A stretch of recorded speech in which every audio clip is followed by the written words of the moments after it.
My wife and I had been together for 5 years, married for 4. She had a bad marriage before me and had a child. I had no problem stepping up to the plate to help her raise her child. The father wants nothing to do with my wife or his kid. To the point, I had 2 friends that I've had since I was 16. They were both female and I had dated one of them for 4 years, but we split up agreeing that we made better friends than an actual couple. This never happens in real life apparently. She's always been my go for advice, and I made our friendship 100% transparent for my wife when we first met, and never did anything. Out of habit, my friend and I still said we loved each other, but more of a platonic love. We both loved our current partners and never wanted anything between each other. However, after a few years this took a toll on my wife and she asked me to stop telling her that I loved her. So I explained this to my friend and she said she understood and would have no problem doing so. Another month or so I still have 100% transparency with my wife as to make her feel comfortable. I got deployed and my friend had just had her baby and asked me if I wanted to FaceTime to see her. I said yes, naturally happy for her and her husband. After a nice chat and meeting her new son, I got a call from my wife a few days later asking if I had talked to her KN FaceTime.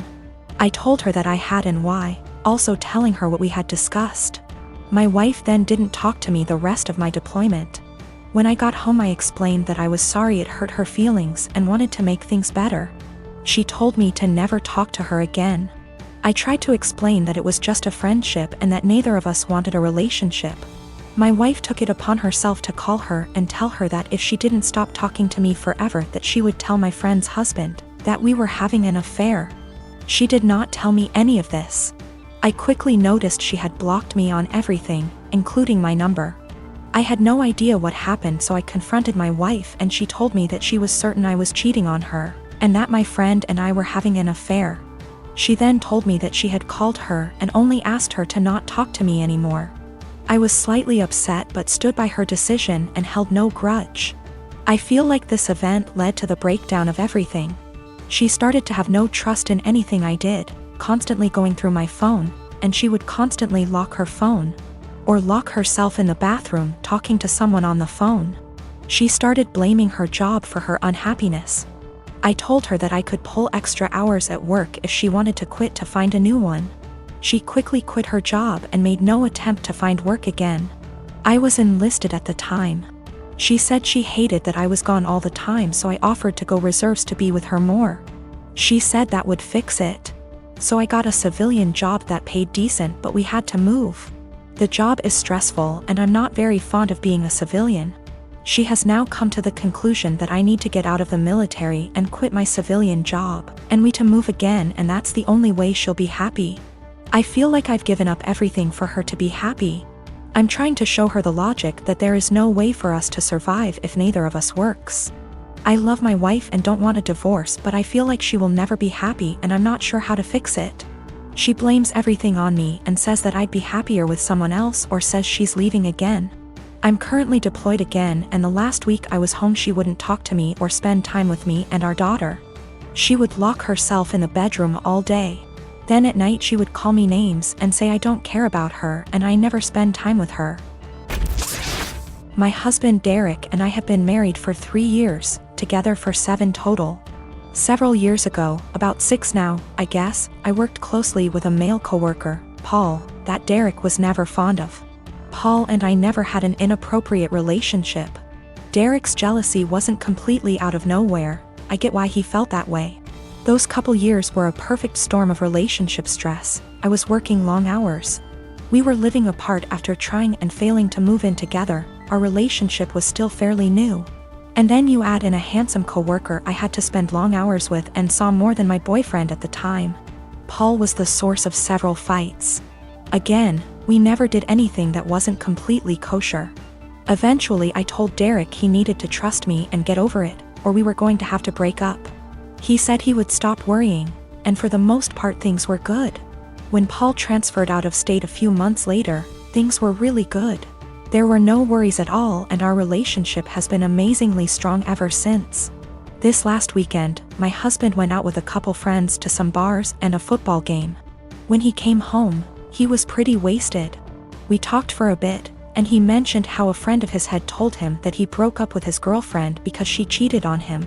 I commented on how that was a bummer and good for him for finding out before they got too serious. Derek, however, had a different take on it. He said it was a shame because they had seemed like a good couple, and if they really loved each other, his friend could move past the cheating. Just like he had with me. At first I thought my husband was admitting to cheating on me, and asked him what he meant. He told me he always knew that Paul and I had slept together at least once all those years ago. But he knew I was the one for him and forgave me. I told Derek that I had never so much as even hugged Paul, except maybe at his going away party, let alone slept with him. Derek sort of just patted me on the arm, said of course, and passed out. The next morning I asked him about the conversation and he said it was okay, he had forgiven me, it wasn't even an issue. I again stressed that I had never cheated on him with anybody and I needed him to believe me.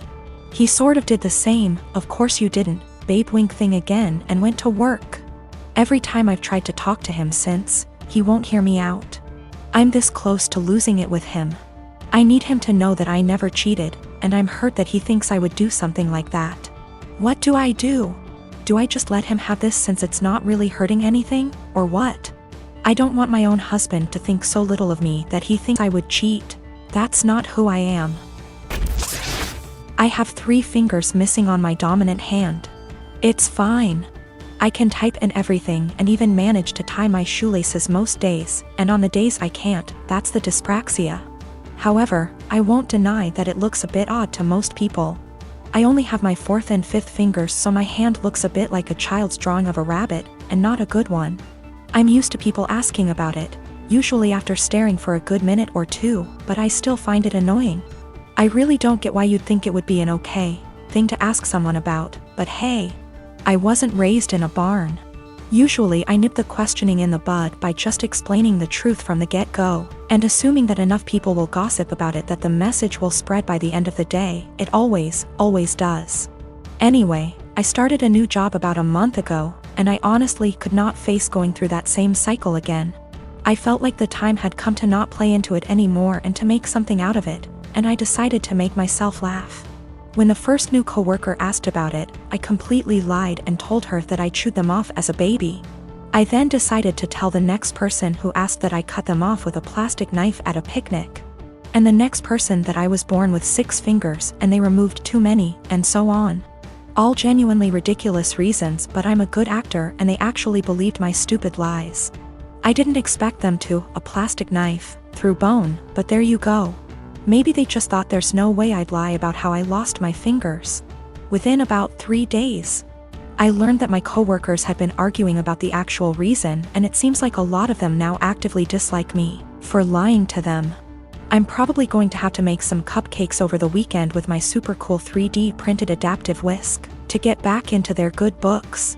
Anyway, I told this story to my brother today and he told me that I was an asshole because I caused tension within the office on my first day and made people feel stupid for being gullible and believing my lies.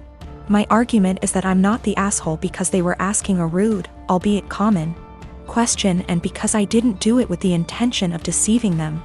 I was just honestly fed up of the question and didn't think they'd think I actually severed 3 fingers with dental floss when I was 3. I'll accept my judgment, though. Not cool to ask people why they lost limbs or digits just because you want to sate your morbid curiosity. A few reminders for people: I'm not a male, don't know why everyone assumed that. Don't ask people about something that could be traumatic, especially when you don't actually know them.